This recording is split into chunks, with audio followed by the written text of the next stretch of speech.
yang baru. Saya percaya Tuhan Yesus kita sungguh ajaib dan luar biasa, yang terus membawa kita masuk dalam hadirat-Nya.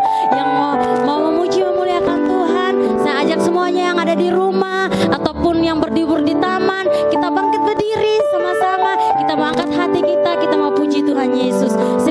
Sebelumnya mari kita berdoa. Terima kasih Tuhan Yesus. Kami bersyukur Tuhan buat kasih anugerah-Mu yang begitu besar Tuhan, kesempatan yang indah Kau berikan bagi kami Tuhan Yesus.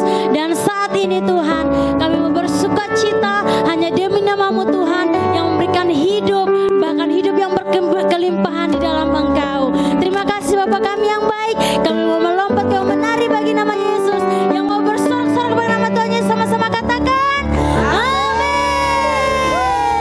Haleluya. Mari kita bertepuk tangan memuji Tuhan. Yang jatuh cinta sama Tuhan dengan hati yang bersyukur memuji Tuhan. Angkat tanganmu memuji Tuhan Yesus.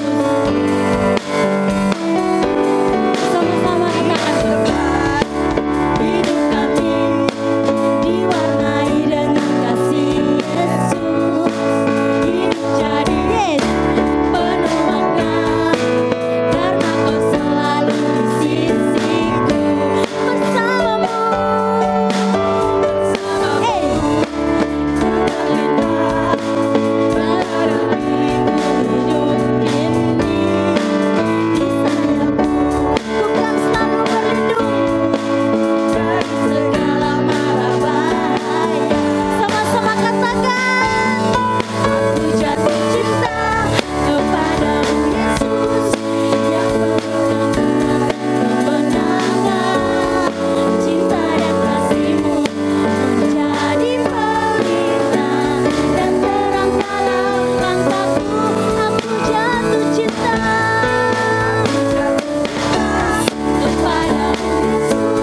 Bapa kami yang baik. Kami bersyukur Tuhan, kami bersyukur. Dan biarlah Tuhan, kami mau terus masuk dalam hadirat-Mu lebih lagi.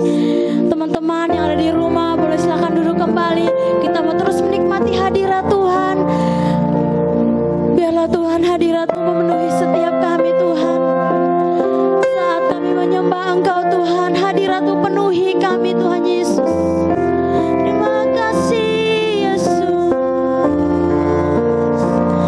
Sebab Kau Allah yang kami sembah, Kau Allah yang kami muliakan.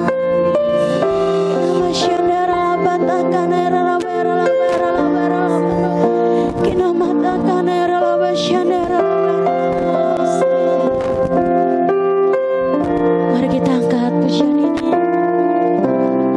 Yang ku sembah hanya Yesus, yang ku puja hanya Yesus, yang ku sanjung hanya Yesus.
lagi. Kami terus Tuhan Yesus akan diberkati oleh kebenaran firman-Mu Tuhan. Kau yang berkati hamba-Mu Tuhan Yesus. Berkati Tuhan, apapun yang hamba-Mu berikan Tuhan, itu yang berasal daripada-Mu, sehingga kami semua diberkati oleh Engkau Tuhan Yesus. Terima kasih Bapa kami yang baik, yang siap-siap menerima berkat Tuhan. Sama-sama katakan amin. Haleluya. Shalom. Akhirnya kita ketemu lagi dalam ibadah online setelah beberapa kali kita bisa beribadah langsung. Inilah satu kenyataan yang kita harus hadapi hari lepas hari. Kita tidak bisa mengerti apa yang akan terjadi, apa yang mungkin terjadi. Bahkan kita berpikir sudah melewati semuanya dengan baik. Tetapi Tuhan izinkan kembali Hong Kong harus mengadakan ibadah online kembali. Saudara yang kasih dalam Tuhan Yesus Kristus, saya rindu untuk menyampaikan sesuatu yang perlu ada dalam kehidupan setiap kita orang percaya, bahwa apapun yang terjadi di dalam kehidupan kita, baik maupun kurang baik, itu sesungguhnya ada rencana Tuhan untuk mempersiapkan kita, untuk membawa kita kepada sesuatu yang di depan kita ini jauh lebih baik. Bahkan kita akan bisa menjadi contoh, bisa menjadi saksi, bisa untuk menyatakan kepada dunia bahwa kita ini adalah orang-orang yang memang memiliki Allah yang dahsyat, yang luar biasa dalam kehidupan setiap kita ini, sehingga menjadi bintang di cakrawala, menjadi contoh, menjadi terang yang akan membuat orang-orang melihat ada Tuhan di dalam hidup setiap kita. Apa yang perlu ada dalam kehidupan setiap kita? Itu adalah apa yang Tuhan perintahkan. Efesus pasal 5 ayat yang ke-20. Firman Tuhan katakan demikian, ucaplah syukur senantiasa atas segala sesuatu di dalam nama Tuhan Yesus, ya, kepada Allah dan Bapa kita. Ucap syukur senantiasa dalam segala sesuatu itu menggambarkan bahwa baik maupun tidak baik, sesuatu yang dalam keadaan yang menguntungkan maupun tidak, kita tetap mendapatkan ayat ini berlaku buat saudara dan saya. Ucaplah syukur senantiasa atas segala sesuatu dalam nama Tuhan kita Yesus Kristus. Kepada siapa? Kepada Allah dan Bapa kita.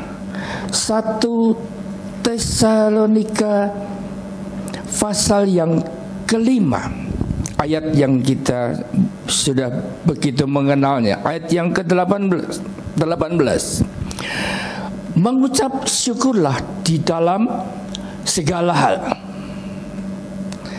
sebab itulah yang dikehendaki Allah di dalam Kristus Yesus bagi kamu. Sehingga kita melihat ada satu perintah yang mana melalui Yesus kepada Bapa kita adalah mengucap syukur.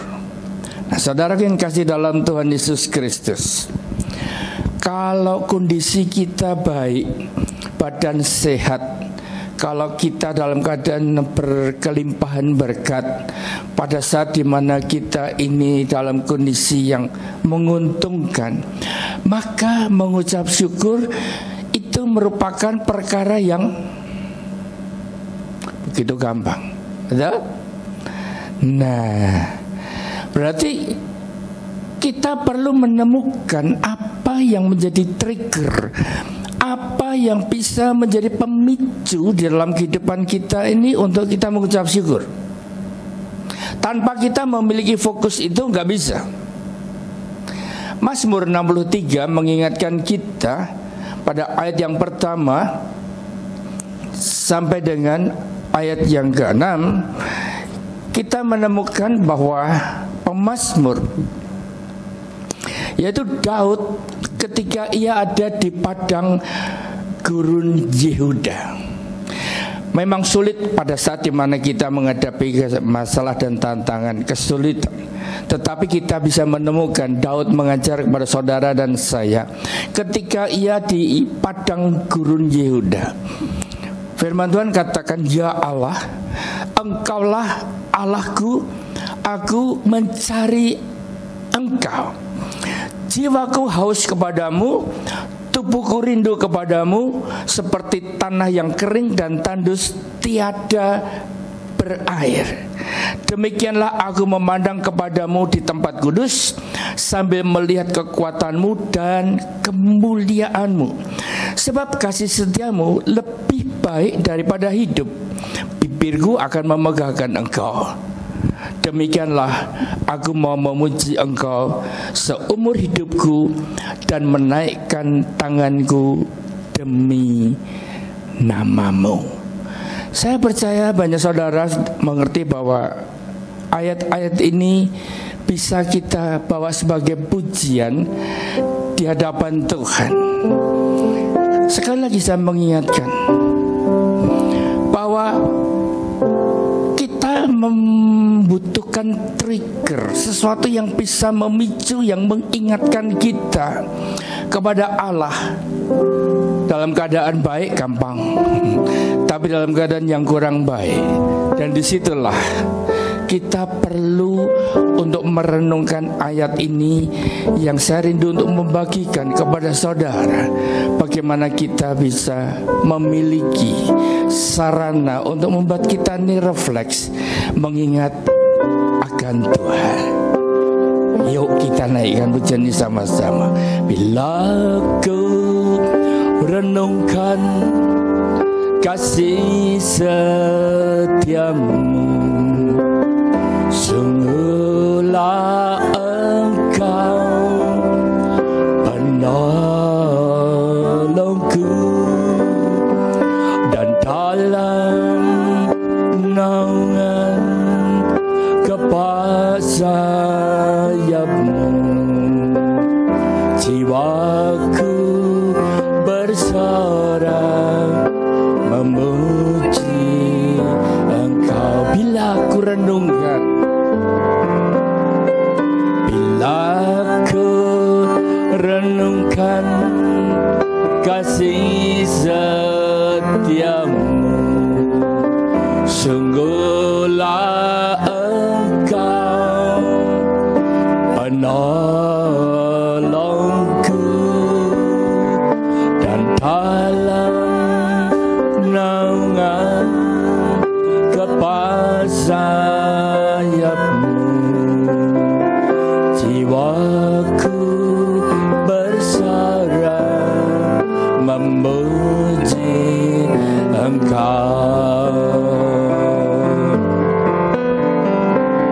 Kasih setiamu lebih dari hidup, dan bibirku memegahkan Engkau seumur hidupku, kan memujimu. Ku naikkan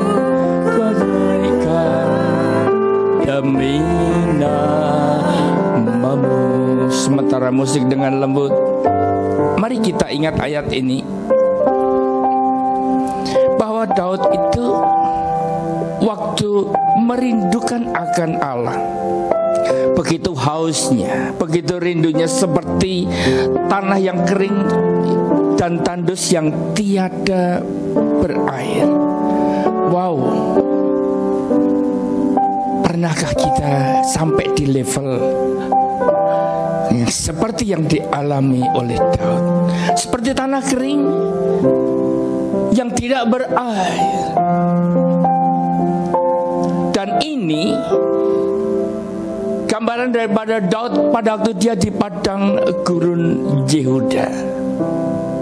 Saudara, kerinduan ini mengingatkan Daud kepada siapa? Kepada Bapa, kepada Allah. Dia memandang Allah di tempat kudus. Saya coba untuk membayangkan Daud memandang Allah di tempat yang kudus. Saya yakin dia merasa dirinya gak ada artinya. Begitu pula kita dengan Allah kita. Tak ada satupun yang sesungguhnya bisa kita banggakan, karena kita ini gak ada apa-apanya. Allah yang kudus, Allah yang bersemayam dilihat oleh Daud, menempatkan dia dalam posisi sebagai umat yang sungguh-sungguh mengharapkan kasih dan kemurahannya. Kemudian ayat ini diteruskan dengan melihat kekuatannya. Kekuatan apakah yang ada pada Allahnya, sehingga dia bisa memberikan pengakuan tentang kekuatan Allah. Dia telah menolong kita, Dia telah menyelamatkan kita, Dia sudah mengulurkan tangannya, membebaskan kita dari cengkeraman dunia, ataupun juga mungkin sakit penyakit, mungkin masalah yang berat. Saudara, ini merupakan hal yang dilihat oleh Daud. Begitu pula melihat Allah di dalam kemuliaannya, menggambarkan hanya dialah yang layak disanjung, hanya dialah yang layak dipuji. Sehingga ayat yang keempat berkata, kasih setiamu lebih baik daripada hidup. Hidupnya Daud sudah gak ada artinya lagi, karena dia sudah mendapatkan kasih setia Tuhan yang membuat bibirnya akan senantiasa memegahkan akan Allah. Inilah ucapan syukur. Inilah hal yang akan membuat kita sebagai pengikut Kristus, kita yang mengasihi Yesus, kita akan senantiasa bisa bersyukur kepada Allah di dalam nama Tuhan Yesus Kristus. Saudaraku, ini bukan satu perkara yang begitu sederhana, seperti refleks otomatis. Enggak semua orang akan bisa refleks. Pasti peristiwa ini dilandasi dengan apa yang telah dialami oleh Daud bersama dengan Allahnya. Begitu pula akan terjadi dalam kehidupan setiap kita, saudara dan saya yang punya cerita, yang punya pengalaman dengan Tuhan. Kalau nggak ada sesuatu pun yang bisa mengingatkan kita akan kasih setianya. Saya dengar sedang heboh nih kalau orang lihat drama Korea, bisa ketawa, bisa marah, bisa nangis, emosinya terlibat di situ. Ada di antara saudara yang sekarang sedang mengikuti acara ibadah online juga terlibat dengan drama Korea sampai nangis-nangis, berapa lembar tisu dihabiskan. Itu menggambarkan bahwa yang nonton ini ikut hanyut, ikut larut. Mungkin dia punya cerita yang sama dengan drama itu, dan ini yang mempengaruhi akan jiwanya. Saudara, sesungguhnya dengan Tuhan, kalau kita punya cerita, kita punya keterlibatan dengan Allah, kita memiliki satu perkara yang kita lewati bersama-sama dengan Allah, saya yakin jiwa kita pun juga akan ikut terlibat di dalamnya. Ini yang perlu untuk kita pahami. Punyakah kita cerita tentang Allah yang memiliki keistimewaan, baik itu kekuatannya, baik itu kekudusannya yang telah menyelamatkan kita, yang berlaku dalam hidup kita? Istilah keintiman itu sesungguhnya digambarkan, jikalau kita memiliki hubungan yang dekat, kita memiliki hubungan yang intim dengan Tuhan, kalau kita memiliki keintiman dengan Allah kita, Saya percaya keintiman itu akan membawa kita benar-benar mengenal akan Dia. Sesuatu yang sudah otomatis, bahwa pada waktu kita menghadapi apapun juga, kita tahu persis bahwa ada Tuhan terlibat di dalamnya. Ada Tuhan turut campur tangan dalam setiap perkara kita. Saudara yang kasih dalam Tuhan, kondisi ini sesungguhnya akan membuat jiwa kita ikut hanyut. Kita akan bisa terlibat di dalamnya. Kita bisa memiliki iman yang kuat. Kita pada waktu ada rasa khawatir cuma sebentar lewat, lenyap lagi karena kita kembali diingatkan melihat akan kekuatan Allah dalam hidup setiap kita. Saudara kan kasih dalam Tuhan Yesus Kristus, sampai di manakah pengenalan kita akan Allah? Di saat kita mulai membangun keintiman dengan Dia. Keintiman akan membawa kepada pengenalan, dan pengenalan akan membuat kita hidup di dalam genggaman tangan Tuhan, yang mana selalu mengingat kasih setia Tuhan itu lebih baik daripada hidup.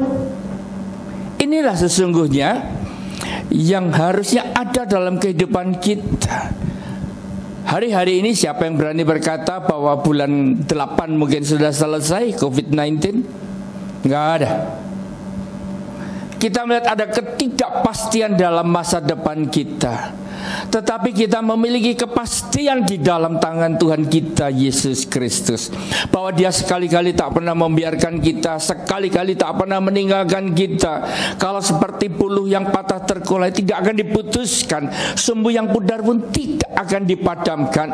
Tergeletak pun kita jatuh, tangan Tuhan akan menopang kita. Itu yang kita kenal, itu yang kita tahu tentang Dia, Allah yang kita sembah dalam nama Yesus.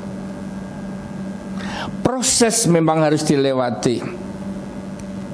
Proses harus ada di dalam kehidupan setiap kita. Itu bagus. Anak muda yang kaya yang telah melakukan 10 perintah Allah, pada itu bertemu dengan Tuhan Yesus. Ternyata kita tahu ceritanya, waktu disuruh jual hartanya dan kemudian bagi kepada orang miskin dan ikut Yesus, apa yang terjadi? Dia mundur. Ini merupakan hal yang ada di muka bumi ini. Naaman, kita melihat bagaimana seorang panglima mendapatkan perintah seorang nabi, dan ternyata dia pun juga meragukan akan perintah itu, sehingga dibutuhkan bujangnya untuk mengingatkan kembali. Kita menemukan bagaimana Naaman pun diproses melalui seorang bujang. Dia akhirnya melangkah untuk bisa mengenal akan Allahnya daripada orang Israel, dan dia mengalami mujizat kesembuhan ini.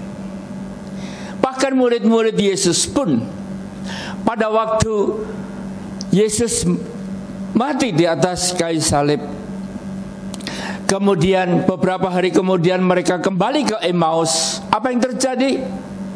Mereka udah patah semangat, mereka sudah gak punya gairah lagi. Tapi waktu di jalan bersama-sama dengan Yesus, yang tidak dia sadari, berbincang-bincang dengan Yesus, maka rohnya mulai berkobar-kobar. Ini gambaran proses untuk bisa mengenal akan Allah yang hidup. Oleh karena itu mari renungkan, apapun yang kita alami sebetulnya itu adalah satu proses di mana Allah ingin membangun hubungan yang intim dengan kita, di mana Allah itu ingin membuat saudara dan saya mengenal akan Dia lebih daripada hari-hari yang kemarin. Petrus pun bahkan sempat putus asa kembali untuk menangkap ikan. Dan disitulah kita melihat Yesus kembali mendekat dan membawa Petrus ke jalur yang Tuhan kehendaki. Saudaraku, apa yang terjadi kalau kita ternyata tidak mendapatkan ucapan syukur itu ada dalam kehidupan kita? Yang paling menakutkan adalah seorang nabi yang habis mengalahkan 450 nabi Baal, namanya Elia. Bahkan dia mau mati. Wow. Berarti tubuh, jiwa, dan rohnya itu yang dikejar. Saudaraku yang kasih dalam Tuhan Yesus Kristus, hanya orang-orang yang telah melewati proses, hanya orang-orang yang dibawa oleh Tuhan kepada pengenalan akan Allah yang sesungguhnya, maka yang terjadi adalah orang-orang ini akan sampai kepada dimensi yang baru. Sesuatu yang berbeda dengan apa yang ada di dunia ini. Sesuatu yang berbeda dengan orang-orang yang belum mengenal akan Allah yang hidup. Maka kita boleh mendengar istilah korban syukur. Korban syukur ini berarti sakit, saudara, namanya korban. Ya. Tetapi kita bersyukur walaupun itu sakit. Sesuatu secara fisik, tubuh dan jiwa kita mungkin mengalami aniaya. Tubuh dan jiwa kita mengalami tekanan. Mungkin persis seperti saat-saat sekarang ini. Mau pergi nggak bisa, punya duit nggak bisa holiday, ya kan? Mau makan juga bahaya, mengancam di mana-mana.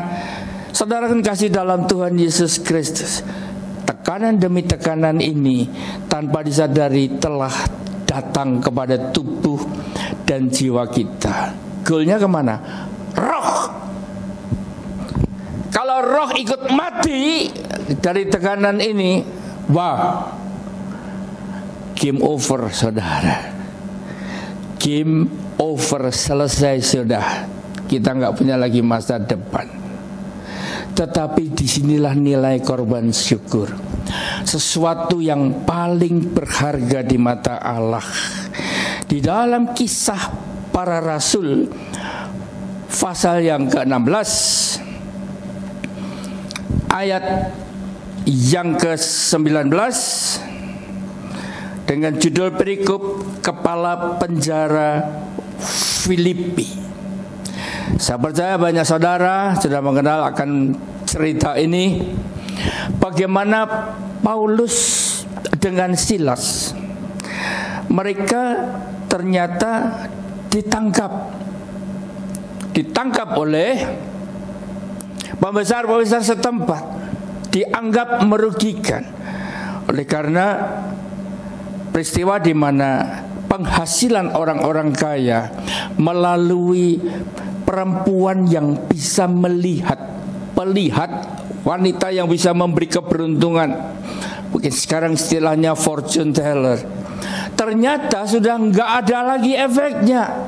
Maka orang-orang yang mendapatkan penghasilan daripada wanita pelihat ini marah besar. Dan apa yang terjadi? Mereka diseret, mereka bahkan didera.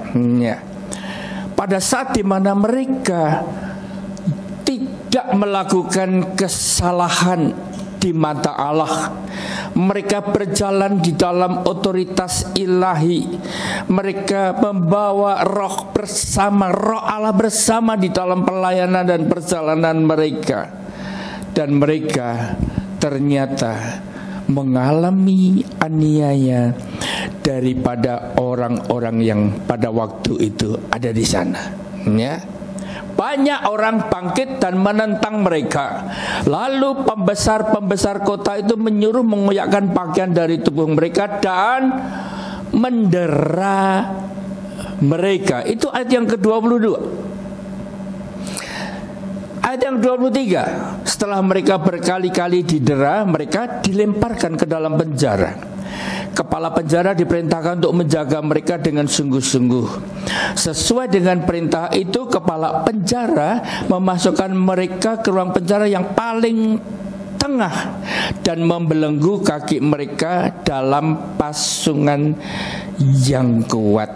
Sudah didera berkali-kali di penjara bagian yang paling dalam, paling tengah, dengan kaki dipasung. Saudara pernah ngalami? Ya. Mungkin secara fisik kita nggak hadapi seperti itu. Kita pada saat sekarang ini menghadapi kondisi yang kita sebagai manusia nggak mampu untuk mengendalikannya. Kita nggak bisa mengubahnya.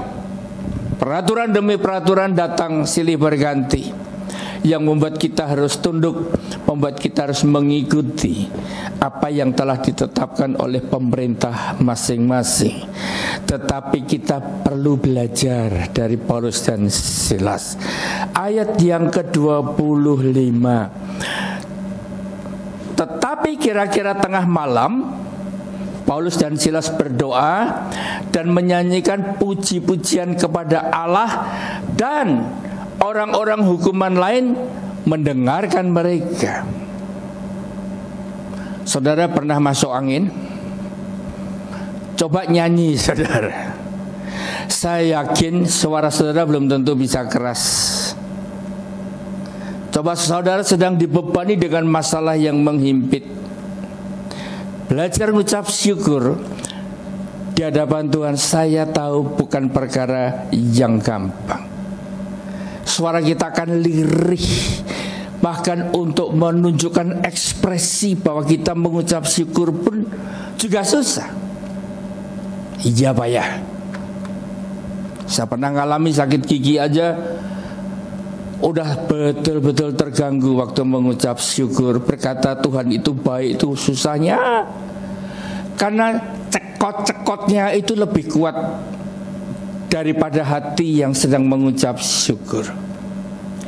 Ini satu situasi di mana firman Allah katakan, ucap syukur dalam segala perkara, dalam nama Yesus buat Allah yang kita sembah. Nah, saudaraku, nilai daripada korban syukur ini akan muncul jikalau kita memiliki pengenalan akan Allah. Melalui keintiman yang telah kita bangun, kita bisa mengenal Allah lebih daripada hari-hari yang kemarin. Ini yang membedakan, ini yang menentukan nilai korban syukur kita. Kita datang kepada Allah yang hidup. Ini yang akan memberi dampak kepada kehidupan setiap kita. Karena korban syukur inilah yang sesungguhnya akan mengubah kondisi, mengubah keberadaan, mengubah kesulitan tantangan yang sedang kita hadapi ini menjadi persis seperti yang Paulus dengan Silas alami pada waktu seisi penjara mendengar. Orang-orang hukuman yang lain mendengar dua orang ini menyanyikan puji-pujian kepada Allah. Apa yang terjadi? Ayat 26. Akan tetapi terjadilah gempa bumi yang hebat, sehingga sendi-sendi penjara itu goyah. Dan seketika itu juga terbukalah semua pintu dan terlepaslah belenggu mereka semua. Saya percaya keintiman membawa kepada pengenalan. Pengenalan akan memampukan kita menaikkan korban syukur, menghampiri Tuhan dengan mengucap syukur senantiasa. Dan itulah yang akan memutarbalikkan seluruh apa yang ada di depan kita. Yang gagal akan dibuat berhasil, yang sakit akan menjadi sembuh, yang susah akan mendapatkan penghiburan, yang kalah akan mendapatkan kemenangan. Karena apa? Karena korban syukur kita. Ada amin? Mari membangun keintiman sampai kita mendapatkan pengenalan akan Allah. Bahkan dalam segala situasi pun kita tidak hanya bersyukur, tapi membawa korban syukur. bersyukur kepada Allah, itu yang akan mengubah hidup setiap kita. Yang percaya katakan amin. Mari kita coba, apapun yang saudara hadapi saat ini, kita coba naikkan sebuah pujian. Saya tahu bagi saudara mungkin ada yang sulit, tapi kalau kita terus naikkan lagi, terus kita pujikan lagi, dan kita ulang dan ulang lagi, sampai pada akhirnya hati kita menyatu dengan pujian ini. Wow, disitulah kita nggak lagi menyanyi, tapi kita memuji, kita bersyukur, kita memberikan pengakuan, dan kita bawa pujian kepada Allah dengan yang kekuatannya melebihi segala kekuatan di muka bumi. Amin. Apapun yang terjadi di dalam hidupku, selalu ku berkata, Tuhan Yesus baik. Dalam segala yang terjadi, selalu berkata, Tuhan Yesus baik. Apapun yang terjadi di dalam hidupku dan hidupmu, kata Tuhan Yesus baik. Dalam segala yang terjadi, tetap ku berkata, Tuhan Yesus baik. Ku sembah Kau, ku sembah Kau, dapat ku membalas kasih-Mu. Ku sembah Kau, ku sembah Kau, dapat ku sindut selalu menyenangkan-Mu. Sementara musik meneruskan pujian ini, hati kita mulai menyatu. Saya tahu saudara yang saat ini mengikuti ibadah online ini, ada yang sedang mengalami tekanan yang berat, ada yang sedang mengalami masalah yang kuat, ada yang merasa nggak ada jalan keluar lagi.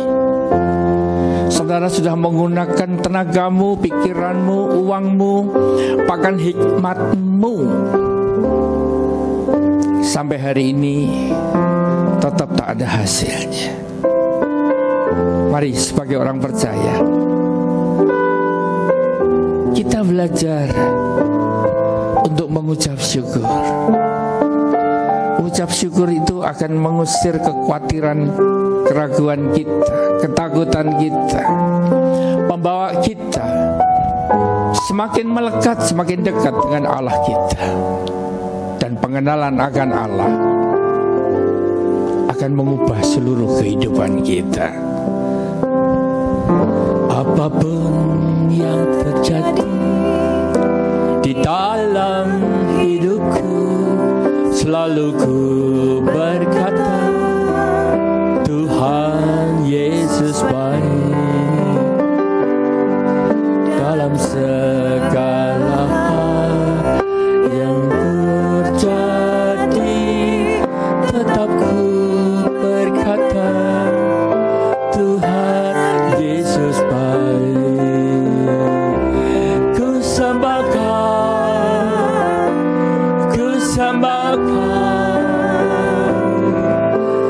dapat ku membalas kasih-Mu. Ku sembah Kau, ku sembah Kau, ya Bapa. Ku rindu selalu menyenangkan-Mu. Ku rindu selalu menyenangkan-Mu. Ku rindu selalu menyenangkan-Mu.